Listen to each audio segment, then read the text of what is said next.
오늘 주는 여러분과 함께 아브라함의 축복의 언약이라는 제목으로 은혜를 나누고자 하는 것입니다. 성경 말씀에는 아브라함을 우리 믿음의 조상이라고 말을 하고 있습니다. 그리고 아브라함과 같은 믿음을 가지는 사람은 아브라함과 함께 축복을 받는다. 그와 같이 말씀하고 있는 것입니다. 그러므로 아브라함의 생애를 살펴보고 그 믿음의 행실을 우리가 본받게 된다는 것은 대단히 가치 있는 일인 것입니다.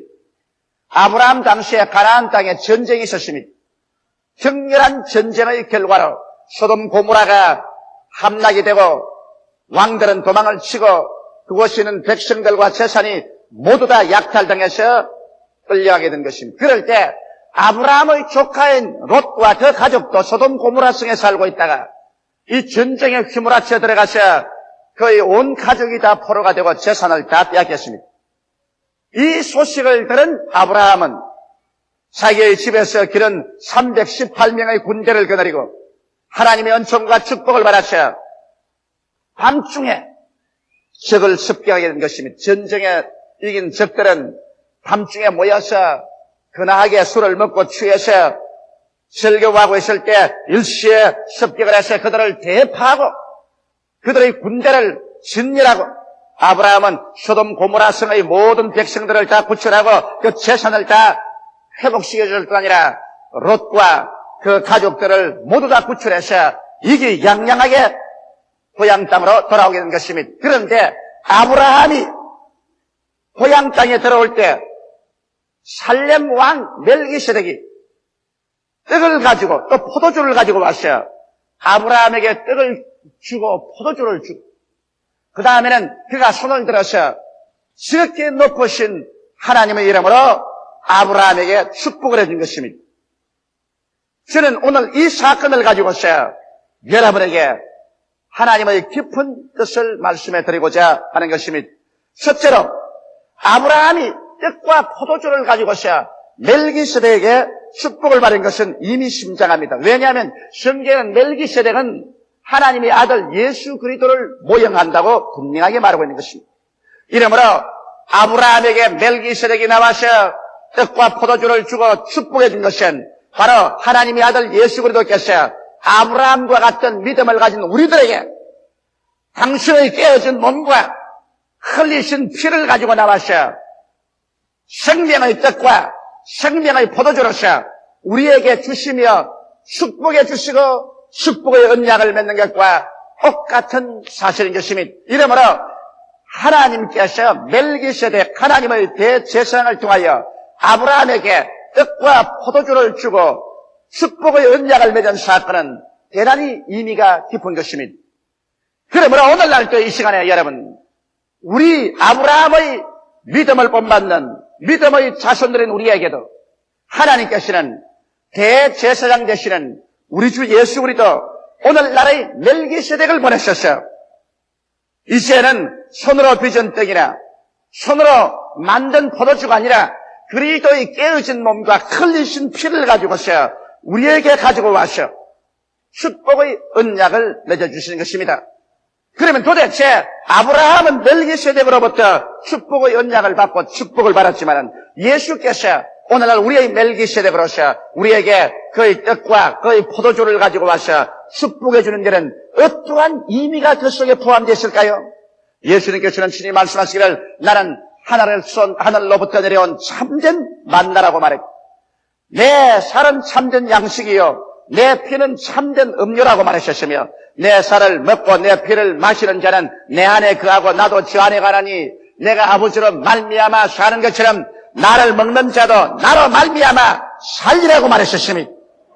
또 예수께서는 나를 먹지 않고 나를 마시지 않는 사람은 나와 상관이 없다고 말한 것입니다.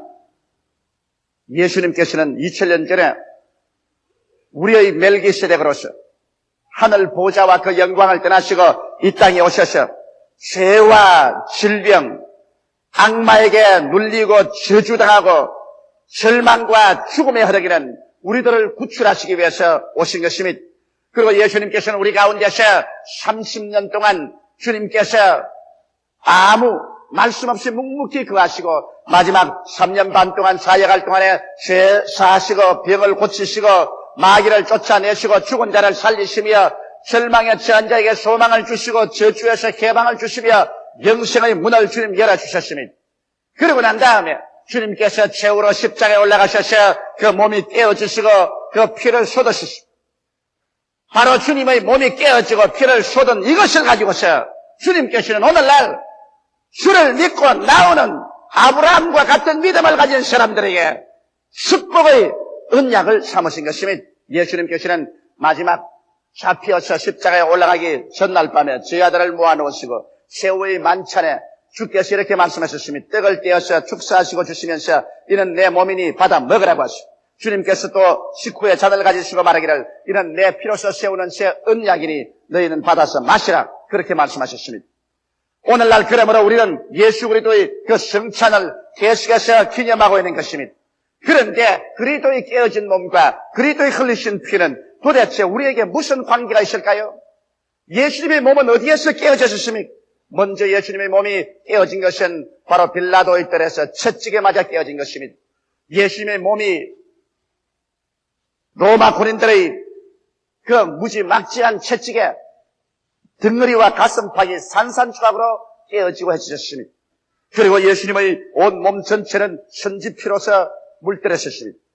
예수께서 이와 같이 매를 맞아 깨어진 것은 주께서 여러분과 나의 연약과 질병을 그 몸에 하나도 없이 다 짊어지고 가기 위해서 채찍에 맞은 것입니다.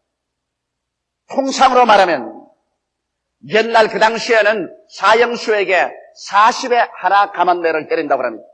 40차례를 다 때리면 죽어버린답니다.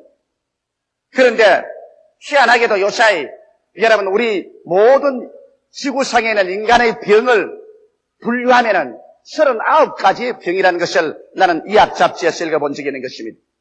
사건 어떻게 되었든 예수님께서는 그의 몸이 깨어질 때 우리의 연약함과 우리의 질병을 담당했다고 성경은 분명하게 말하고 있는 것입니다. 성경에는 제가 채찍에 맞음으로 너희가 고침을 받았다고 말하시고 제가 우리의 양것을 친히 담당하시고 우리의 병을 짊어지셨다함을 이루리라 하심이라고 밝히 말씀하고 있는 것입니다. 그렇기 때문에 주의 깨어진 몸은 우리에게 연약과 질병에서 노연함을 받을 수 있는 축복의 언약이 되는 것입니다. 나아가서 그리스도의 몸은 십자가에 못 박혀서 깨어진 것입니다. 하늘과 땅 사이에 못 박혀서 주님께서 그 십자가에서 깨어지신 것입니다. 육신의 몸이 십자가에서 주님 깨어진 이유는 어디에 있을까요? 이것은 무슨 언약일까요? 주님께서는 그 몸이 십자가에 못 박혀 매달림으로 말미암아 여러분과 나를 저주에서 해방시켜주는 언약을 그곳에서 맺으신 것입니다. 여러분, 저주란 참으로 무섭습니다. 사람이 아침에 일찍 일어나고 저녁에 늦게 누우며 고생의 떡과 물을 먹어도 저주 아래 있으면 인간이 하는 일마다 다 안 되는 것입니다. 천재가 일어나고 주변이 일어나고 일이 섞이고 저리 섞여서 안 되면 인간의 노력으로서는 이 세상에 안 되는 것입니다. 오늘 20세기 문명이 이렇게 발달되어서 인간의 과학이 이렇게 눈부신 발전과 능력을 가지고 있다 할지라도 인간의 힘으로 여러분 다가오는 태풍 하나 마음대로 옮겨놓지를 못합니다. 그러므로 오늘날 하나님께서 우리 돌봐주지 아니하시면 인간의 모든 노력이란 소용이 없습니다. 하늘이 비를 주고 땅이 열매를 맺는다고 인간의 노력은 씨를 심는 노력밖에 안 되고 아무리 뿌려도 위에서 하나님께서 비를 쭉 태양빛을 비춰주셔야 열매를 맺는 것처럼 우리의 모든 하는 일에 하나님의 축복 없이 인간의 힘만 가지고는 안 된다는 것을 우리는 너무나 잘 알고 있는 것입니다. 이러므로 우리에게 진실로 위에서 하나님의 전능한 능력으로 우리에게 축복해 주시고 긍휼을 베풀어 주실 필요가 있는 것입니다. 그러나 아담과 하와가 하나님을 반역하고 난 이후로부터는 축복은커녕 이 땅은 저주를 받아서 저주의 회오리 바람과 가시와 은거키가 가는 곳마다 인간의 악기를 막은 것입니다. 이 일을 주님께서 제하여 주시고 여러분과 나에게 하나님의 축복의 태양을 비춰주시고 주께서 축복의 단비를 부어주실 수 있는 언약을 어디에서 맺느냐? 예수님께서 십자가에 올라가셔 주께서 못 박힌 그래서 몸이 깨어진 그 자리에서 축복의 언약을 맺은 것입니다. 이러므로 갈라디아서 3장 13절에 있는 말씀대로 그리스도께서 우리를 위하여 저주를 받으사 율법의 저주에서 우리를 속량하였으니 이는 나무에 달린 자마다 저주 아래 있는 자라 하였습니다. 이는 그리스도 안에서 아브라함의 축복이 이방인에게 미치게 하고 믿음으로 말미암아 성령을 선물로 받게 하려고 하심으로 바로 멜기세덱이 아브라함에게 떡과 포도주를 주시고 축복하여 주었어. 사후에 아브라함이 하나님께 복을 받아 그는 거부가 되고 그는 거창한 사람이 된 것처럼 이와 같은 하나님의 축복과 은총을 하나님께서는 예수 그리스도를 통해서 여러분과 나에게 내려주기를 원하시는 것입니다. 이렇기 때문에 그리스도의 깨어진 몸은 우리의 치료뿐 아니라 우리를 저주에서 해방시켜 주시고 하나님의 축복을 주시겠다는 언약의 소신 것을 우리가 알고 그리스도의 몸을 우리가 먹을 때 이 언약을 기억해야 되는 것입니다. 그뿐 아니라 그리스도는 피를 흘리셨습니다. 아브라함이 멜기세덱으로부터 포도주를 받은 것처럼 예수님은 피를 흘려서 여러분과 나에게 주신 것입니다. 그리스도의 피는 무엇일까요? 여러분 옛날부터 성경 말씀은 생명은 피에 있다고 말합니다. 예수님께서는 피를 흘리심으로 말미암아 육체의 생명을 우리에게 다 내놓았습니다.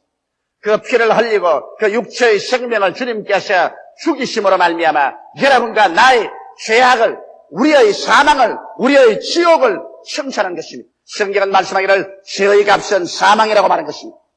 그래서 죄값으로 말미암아 하나님께 쫓겨나고 사망의 영원한 저수인 지옥으로 떨어질 수밖에 없는 우리들을 위해서 예수님께서 당신의 생명의 피를 다 쏟아서 제단에 제물로 얹어놓음으로 말미암아 여러분과 나의 과거의 죄와 현재의 죄와 미래의 죄와 영원한 불의를 다 주께서 청산하시고 예수 그리스도의 그 십자가 보혈의 언약을 받아들임으로 말미암아 하나님 앞에 부끄럼 없이 설 수 있는 자격을 얻고 마치 죄를 한 번도 안 지은 사람처럼 인정을 바라며 마귀의 참수를 벗어나셔 승리할 수 있도록 하기 위해서 주님께서 그 피를 흘려주신 것입니다.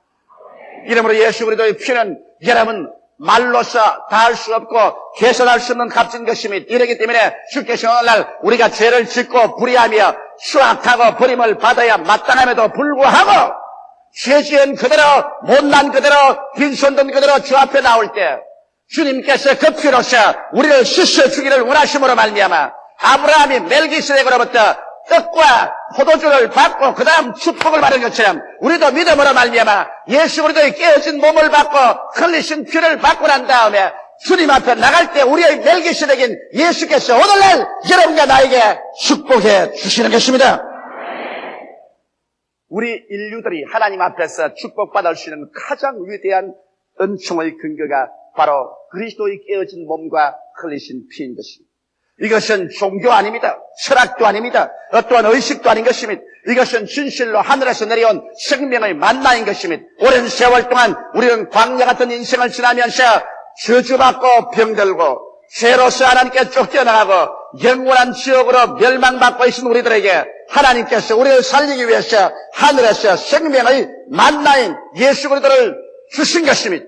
오늘날 우리는 이제 버림받은 자도 아니요 고아도 아닌 것입니다. 우리의 대제사장 멜기세덱이 여러분과 나를 불러서 우리에게 그의 깨어진 몸과 흘리신 피를 먹고 마시게 하심으로 말미암아 하나님과 언약 맺은 백성인 줄 알게 하시고 그 언약 위에 서서 하나님께 기도하고 하나님께 찬미하고 하나님께 감사하고 믿음으로 나갈 때 우리의 제사장 멜기세덱이 하나님의 보좌 옆에서 우리의 보증이 되셔서 우리를 위해서 기도해 주심으로 말미암아 하나님의 역사가 우리 가운데 나타나게 되는 것입니다. 이것이 어떻게 종교입니까? 이것이 어떻게 하나의 철학입니까? 이것이야말로 길이요 진리요 생명의 도리인 것입니다. 둘째로 우리가 아브라함에서 배워야 될 것은 아브라함은 멜기세덱으로부터 떡과 포도주를 받고 난 다음 뒤로 입 스치고서 나가버리지 않았습니다. 아브라함은 자기가 가지고 있는 일체의 모든 것에서 11조를 멜기세덱에게 드렸습니다. 여기에 이미 심장합니다.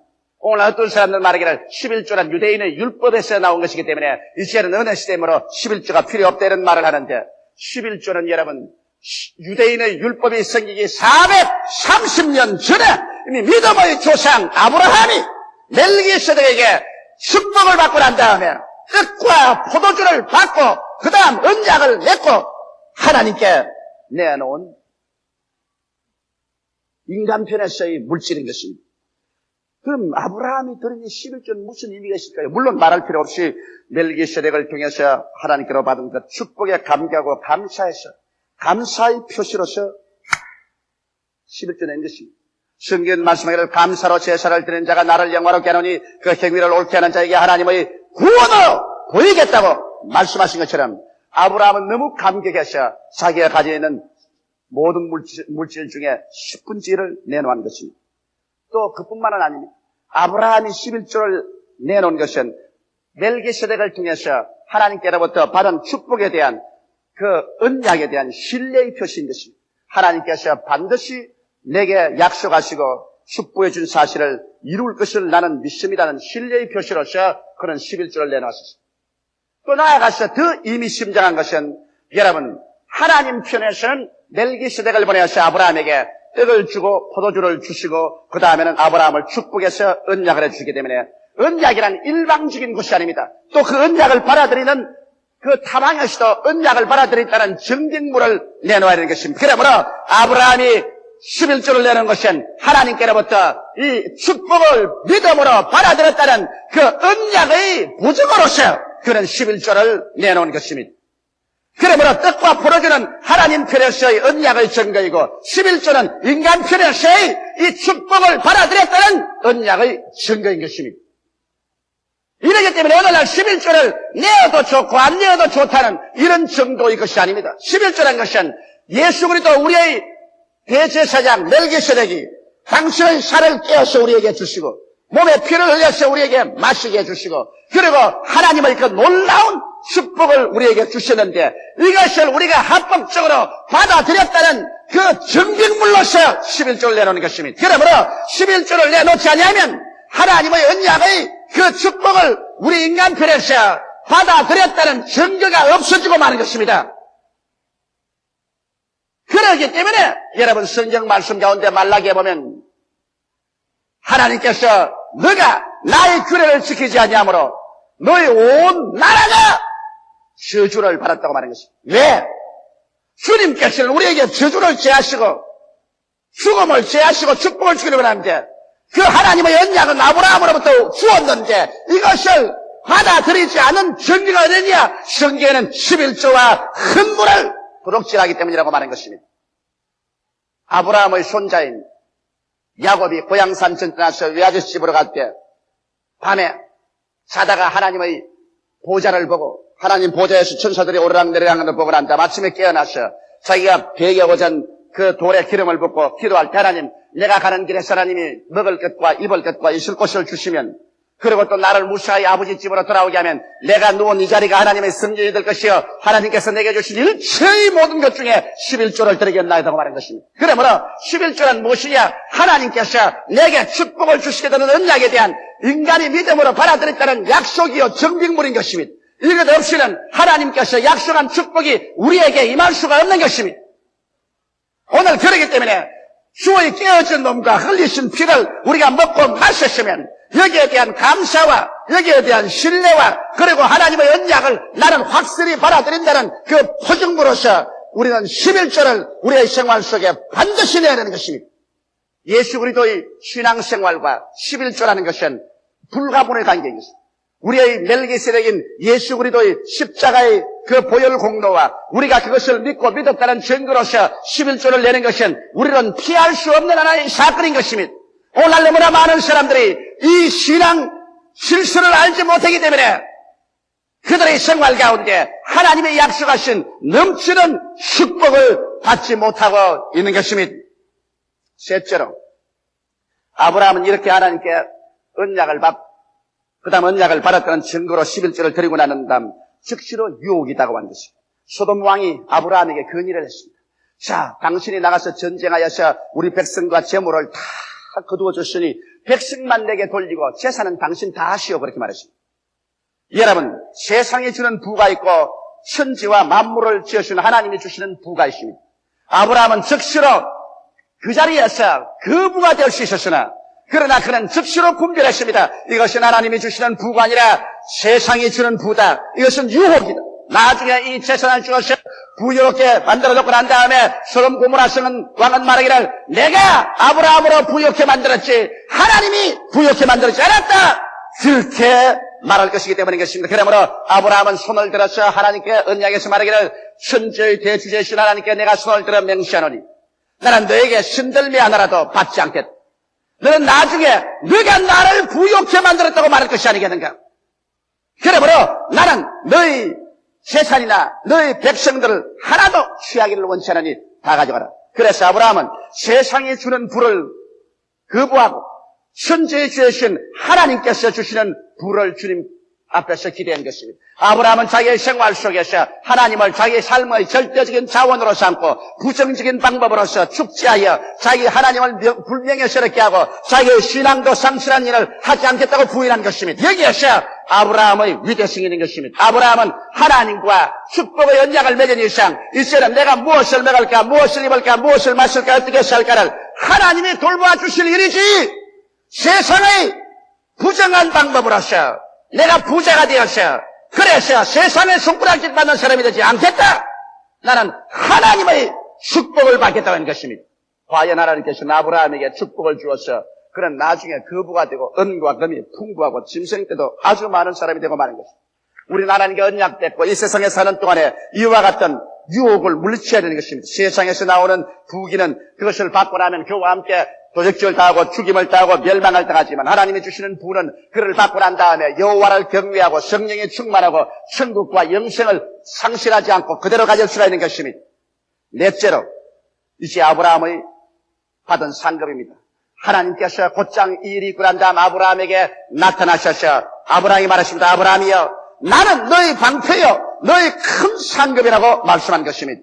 자, 하나님께서 이제는 아브라함에게 방패가 되시고 상급이 된다고 하는데 여러분 방패는 적의 공격에서 지켜주는 것을 말하는 것입니다. 아브라함이여 이제 너가 나를 의지하고 이처럼 살아갈 동안에 이 세상에 사는 동안 내가 너를 지켜주겠다는 것입니다. 일상생활에서 지켜주는 것은 시편 91편 1절로 6절에 보면 시존자의 은밀한 곳에 거하는 자는 전능하신 자의 그늘 아래 거하리로다. 내가 여호와를 가리켜 말하기를 저는 나의 피난처여 나의 요새여 나의 이래하는 하나님이라 하느니 이는 저가 너를 새 사냥꾼의 올무에서와 극한 연병에서 건지실 것이므로다. 저가 너를 그 기수로 덮으시려니 내가 그 날개 아래 피하리로다. 그의 진실함은 방패와 손방패가 되다니 너는 밤의 놀램과 낮에 흐르는 살과 흑암 중에 행하는 연병과 백주에 황폐하는 파멸을 두려워 아니하리로다.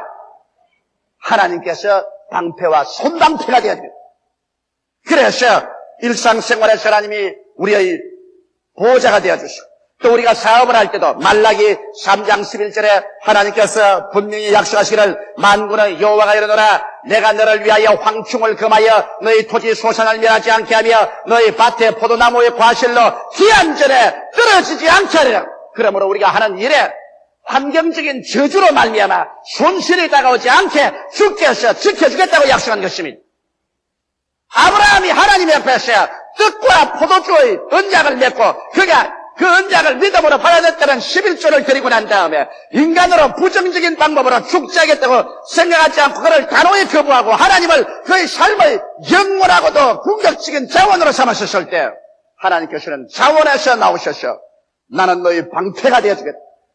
손방패가 되어주겠다고 말씀하시므로 그의 모든 생활에서 도적질 당하고 죽임을 당하고 멸망이 당하는 것을 막아주신 것입니다. 나아가서 하나님께서 나는 너희 상급이라고 말한 것입니다. 여러분 하나님께서 상급이 되면은 이 세상에 무슨 상급과 비교할 수 있겠습니까? 나는 시편 23편을 읽을 때마다 바로 거기에서 하나님이 우리의 상급인 것을 느낄 수 있습니다. 여호와는 나의 목자시니 내게 부족함이 없으리라. 여호와께서 나의 상급이 되시고 나의 목자가 되시면 내게 무엇이 부족하겠습니까? 하나님 안에 모든 것이 다 있습니다. 하나님께서 하늘도 땅도 세계도 그 가운데 있는 모든 것을 하나님이 친히 손수 지으셨는데 그래서 그 선물을 요구하기보다는 하나님을 요구해서 하나님이 나의 상급이 되시면 하나님 안에 무엇이 없겠습니까? 제가 나를 푸른 초장에 누이시며 실만한 물가로 인도하시는 내 영혼을 소생시키시며 자기 이름을 위하여 의의 길로 인도하신 것. 내가 비록 사망의 엄침한 골짜기로 다닐지라도 해를 두려워하지 않을 것은 주의 지팡이와 막대기가 나를 아니하시나이다.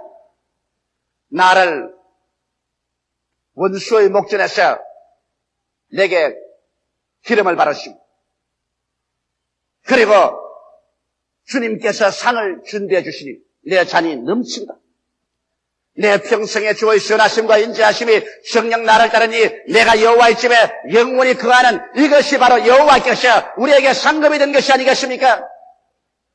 하나님께서 나 일어나고 앉는 곳에 상급이 되시면 하나님을 사랑하는 자, 곧 뜻대로 부르심을 입은 자들에게는 모든 것이 합력하여 선을 이루게 되는 것입니다. 신앙생활은 하나님과의 언약의 관계 위에 세워지는 것입니다. 하나님께서는 예수님을 언약의 제물로 우리에게 주셨습니다.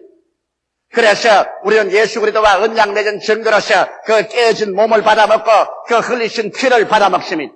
이것은 하나님이 일방적으로 나와서 우리에게 언약을 맺자고 할 때 우리가 그 언약을 받아들이는 표시로서 믿음으로 이것을 받아들이는 것입니다. 그래서 우리가 축복을 받아들였으면 축복을 받아들였다는 믿음의 증거로서 보증으로서 우리 인간편에서 증빙물로서 우리는 11조를 내놓아야 되는 것입니다. 그러고 난 다음 하나님을 인간의 무한한 삶의 자원으로 삼을 우리는 진실로 영혼이 잘됨같이 범사에 잘되며 강건하고 생명을 얻되 넘치게 있는 축복 속에 살아갈 수가 있는 것입니다. 다 같이 오게 하시겨 기도드리겠습니다. 사시고 거룩하시고 영화로우신 우리 아버지 하나님, 아브라함에게 나타나서 축복해 주신 멜기세덱은 이제 오늘날 우리 주 예수 그리스도 우리의 멜기세덱으로서 우리에게 와서 오늘 또 포도주와 떡을 주심을 감사하옵나이다. 이를 먹고 마시고 우리가 11조로서 우리 인간편에서의 믿음의 증빙물을 제시하고 하나님을 영원한 삶의 자원으로 삼고 큰 기대와 믿음으로 전진해 나가게 도와주시옵소서. 오늘 이 신앙 가진 모든 사람들에게 하나님이 방패가 되시고 상급이 되어 주시겠다고 하신 말씀대로 이루소서. 예수님 이름 받들어 기도드리옵나이다. 아멘.